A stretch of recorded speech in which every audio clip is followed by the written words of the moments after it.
আপনারা দেখছেন পূর্বাঞ্চল টাইম। সঙ্গে থাকুন, সঙ্গে রাখুন।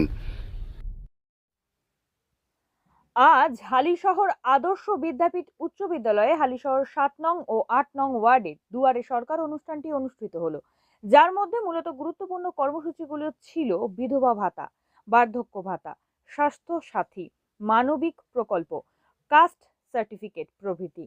সমগ্র অনুষ্ঠানটিতে উপস্থিত ছিলেন হালিশহর পৌরসভার পৌর প্রশাসক শ্রী রাজু সাহানি মহাশয়, দীপঙ্কর চক্রবর্তী মহাশয়, প্রণব লোহ মহাশয়, শুভঙ্কর ঘোষ মহাশয়, দীপায়ন চক্রবর্তী প্রমুখ।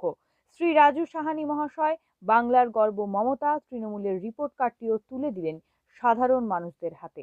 পূর্বাঞ্চল টাইমসের সঙ্গে থাকুন, সঙ্গে রাখুন।